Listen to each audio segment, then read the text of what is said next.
Ô, Ana, eu ouvi dizer que essa história de existir lá no mundo espiritual o hospital é tudo uma grande mentira.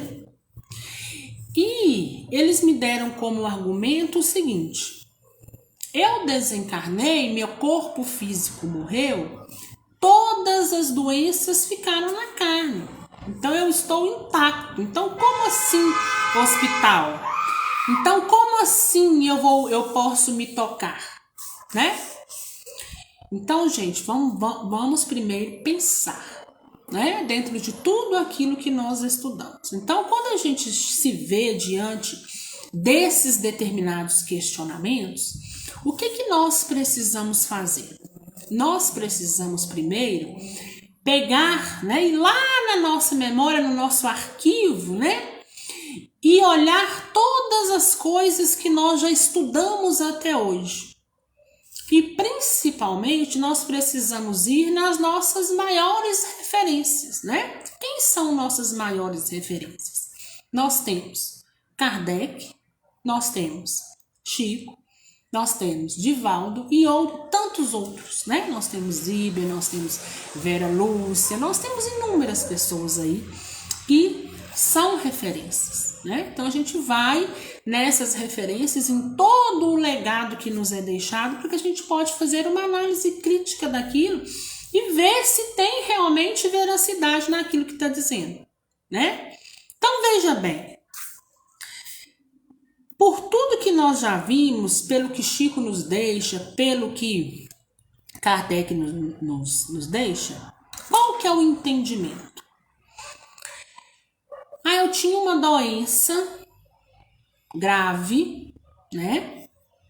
E eu desencarno. Essa doença do meu corpo físico é fator preponderante para que eu desencarne. Beleza, desencarnei.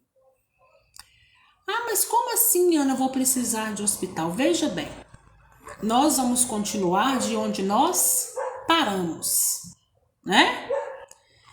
Então, muitas das vezes, 95% das vezes, as pessoas desencarnam sem o entendimento que necessita. Ou seja, a maioria, né, não acredita numa vida pós-desencarne.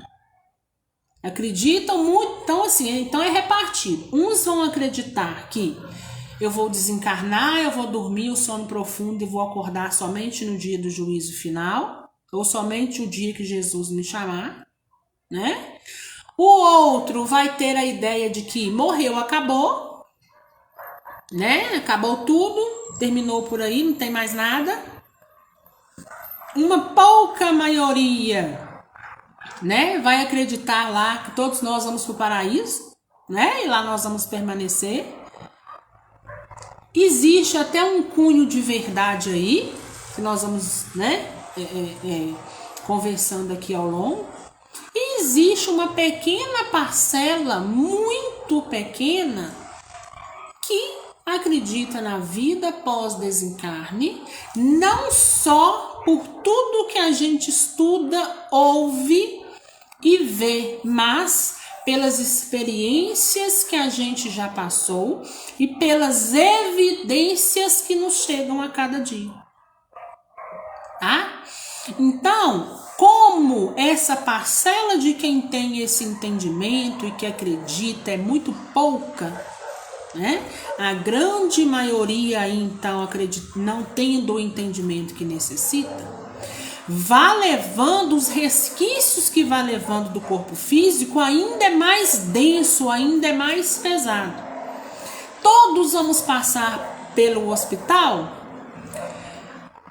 Geralmente sim.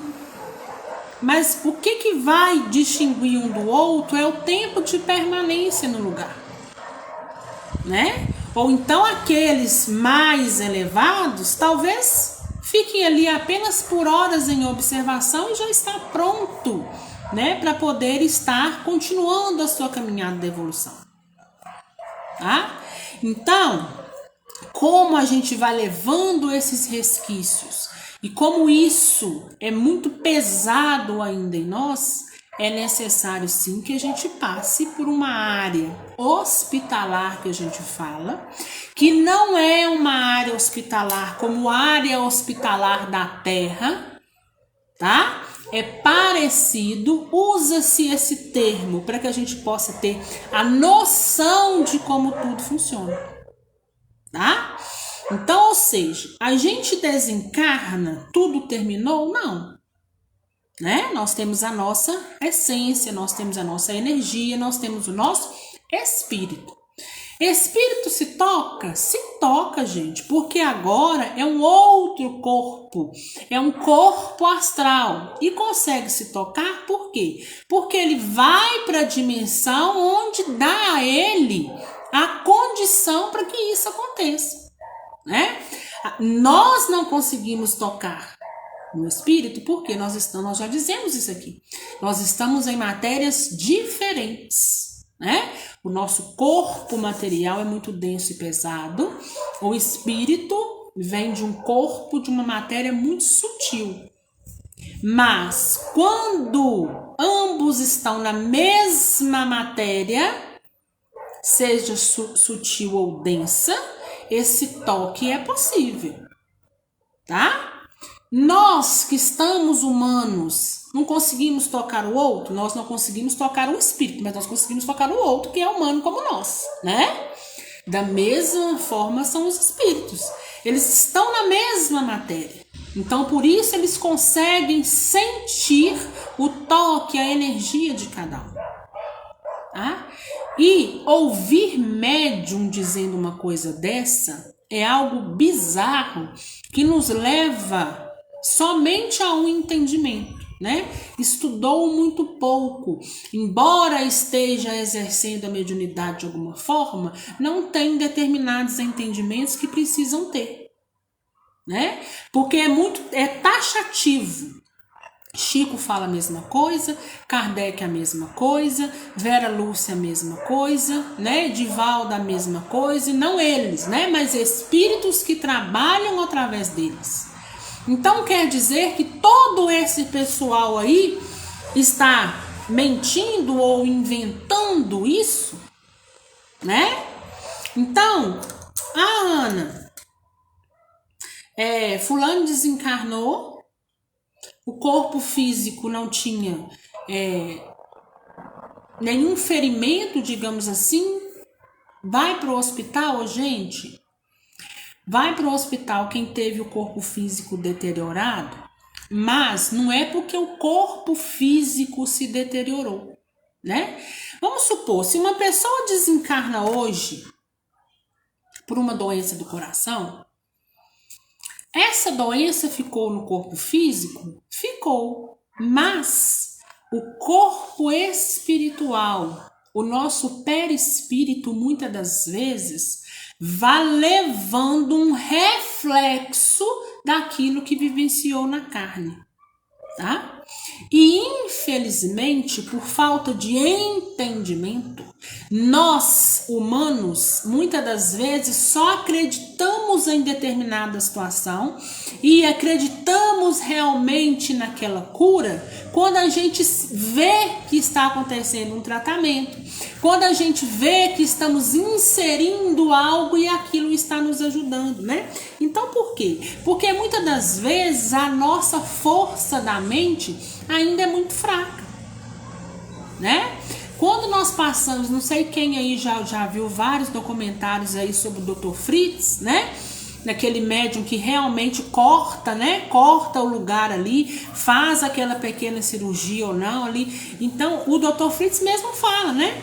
Que não era necessário estar cortando, não era necessário, às vezes, estar fazendo alguma coisa que fosse de uma certa forma invasiva, mas nós, seres humanos, temos essa necessidade de ver para crer, né? Então, assim, as pessoas não sabem que muitas das vezes a fé pode curar, e a fé pode não, a fé cura, né? A gente sabe, o pessoal de antigamente, as coisas que eram feitas em forma da fé antigamente tinham resultados muito maiores do que hoje, porque o pessoal de antigamente tinha muito mais fé do que agora, né? E a fé era tão viva, né? Que às vezes a pessoa falava uma coisa de manhã, de tarde estava acontecendo. Eu não sei se vocês vivenciaram isso, né? Mas aqui, dentro da minha família, dos nossos antepassados, tinha muito isso, né? Então, se vocês verem meu tio contar determinadas coisas, você fica mais ou menos bobo, né? Você fica, nossa senhora, minha fé não vale nada, né? Porque era um pessoal que sabia muita coisa boa, né? Curava muito pela fé, mas às vezes também uma coisa maldita, né? Porque no intuito de prejudicar, a coisa acontecia mesmo, né? Então é por quê? Porque a fé é muito mais viva, a fé é muito mais raciocinada do que a nossa, né? E o que acontece? Olha lá o caso do André Luiz, né? André Luiz vai com aquela ferida aberta no perispírito, né? Por que aquilo? Porque ele foi levando com ele resquícios daquela cirurgia. E foi levando onde, Ana? Na mente. Na mente perispiritual, digamos assim. Na mente do espírito. Né? Então ele sabia que ele tinha... O ponto de partida dele foi aquele. Eu passei por um procedimento e desse procedimento eu estou aqui agora. Né? Então olha aqui a minha barriga aberta. Então se cria isso pela força do pensamento.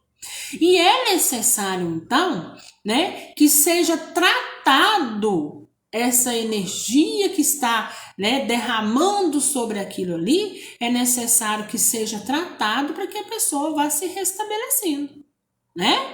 E aí eles se restabelecem nesses hospitais e não é só doença que deteriora o corpo físico, mas aqueles que chegam e estão numa confusão tremenda com a mente, né, espiritual borbulhando sem entender o que aconteceu e está necessitando de quê? De cuidados, né? Quantos aí a gente não vê que está perdido? Quantos que estão aí, às vezes, precisando ouvir de um ser, né, que estava na carne, que ele olha e aparentemente, né, não vê, mas ele precisa de alguém que está na mesma existência em que ele estava, para poder dizer para ele, olha aqui, você desencarnou. Você precisa fazer a passagem, que não é o seu lugar. Para cair a ficha, né? E aí muitos caem no choro, se deprimem, vão precisar de tratamentos do outro lado. E esse tratamento vem a princípio e depois ele vai necessitar estudar, fazer tudo isso que nós estamos fazendo aqui para entender sobre tudo o que aconteceu com ele, né? E somente depois que houver esse entendimento, que houver esse equilíbrio, é que vai existir então a possibilidade dele começar a rever as suas vidas passadas, os seus projetos reencarnatórios passados, e é aí que as consciências passadas vão começar a vir à tona. Mas no primeiro momento, a grande maioria chega do outro lado doentes. Né? Isso tudo pela força da mente espiritual que cria tudo aquilo, que reflete aquilo que o corpo físico vivenciou. Né? Se uma pessoa desencarna por câncer, o câncer fica lá no corpo físico? Fica. Mas ela vai levando resquícios com ela, vai levando reflexos daquele corpo físico, né? Criado pela mente por falta de entendimento. E é daí que precisa-se, então, os tratamentos. Então, os tratamentos são feitos. A misericórdia divina está lá a todo momento.